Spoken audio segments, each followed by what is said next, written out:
বর্তমানে এটা বাংলাদেশের সবচেয়ে বড় রানওয়ে, 10,700 ফিট রানওয়ে এটা এখন বাংলাদেশে। সো এই রানওয়ের কাজ অলমোস্ট শেষ, খালি এখন একদম আমি নিজে ফিজিক্যালি যে দেখে এসেছি, এবং সিয়ের ভিতরে যেভাবে এটা বানানো হয়েছে, এটা ঝড় জল কোনো কিছুতে নষ্ট হওয়ার কোনো সম্ভাবনা নাই। অ্যাবসলিউটলি আমি নিজে ওই পানি পর্যন্ত নিজে নেমে দেখে এসেছি, এবং যেভাবে বানিয়েছে ইট ইজ রিয়েলি যে কোনো ঝড় বা জলোচ্ছ্বাস কোনো কিছুতে এটা নষ্ট হবে বলে আমার মনে হয় না।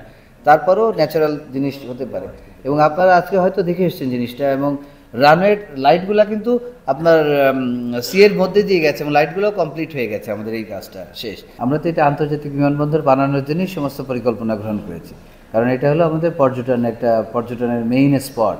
তো আমরা আশা করছি যে অনেক অনেক এয়ারক্রাফট এখানে আসবে। এটার একটা ফিজিবিলিটি, প্রত্যেকটা জিনিসের কিন্তু আমরা ফিজিবিলিটি স্টাডি করেছি এখানে প্রত্যেকটা জিনিসের। এবং চিটংয়ের একটাই উদাহরণ দিই আপনাকে, শাহ আমানত আন্তর্জাতিক বিমানবন্দরে যে আমরা যে প্রজেক্টটা যে সমীক্ষা করছি, এই প্রত্যেকটা সমীক্ষার পার্ট, এবং কক্সবাজারের যে সময় প্রত্যেকটা সমীক্ষার পার্টে থাকে ফিউচার আমাদের এয়ারক্রাফট এক্সপেনশন কত হবে, প্যাসেঞ্জার কত বাড়তে পারে, এবং অল দিস প্রবাবিলিটিস পসিবিলিটিসগুলো কিন্তু নিয়েই তারপরে সমীক্ষা নিয়ে করা হয়। সেটা হলো 1 নম্বর। এবং ভবিষ্যতে এখানে অনেক বড় এয়ারক্রাফট ল্যান্ড করবে, যার জন্য 10,000 feet runway is a official requirement.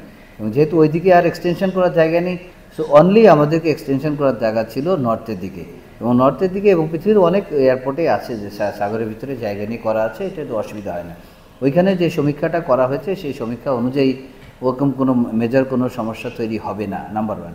Number 2 হচ্ছে যে কক্সবাজারের যে আপনি বললেন যে রাফ, হ্যাঁ সেই রাফ, এবং আমাদের দেশে প্রায় ঝড় বৃষ্টি আসে, তাই না, সাইক্লোন আসে, সেই সবগুলো কিন্তু সমীক্ষা বিবেচনা করে, স্পিড সমস্ত কিছু বিবেচনা করেই কিন্তু এটা এস্টাবলিশ করা হয়েছে, যাতে এটা কোনো দিন হবে না। However there is something call force majeure. এখানে হলো বিরাট একটা ভূমিকম্প হলো, ভূমিকম্পে সব কিছুই তো উল্টায় পাল্টায় যেতে পারে না, এটাকে বলে ফোর্স ম্যাজিউর।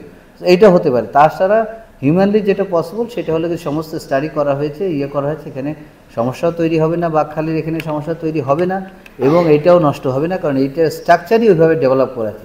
আমরা যদি মনে করি যে এই যে দুবাই বা অন্য অন্য জায়গায় যে আপনার যে পাম বিচ করা হয়েছে, সাগরের মধ্যে করা হয়েছে পাম বিচ, তো পাম বিচের ভিতরে লোকজন মাটি তুলে বাড়ি করে সুন্দর করে সবাই there staying, how is staying, technology has gone that far. So এখানে টেকনোলজিক্যাল ইয়েগুলো করা হয়েছে, এবং ওই জায়গাটা মেনটেন্যান্সের জন্য খুব বেশি অসুবিধা হবে না, কারণ ওইভাবেই স্ট্রাকচারটা নিচে থেকে ডেভেলপ করে আনা হয়েছে।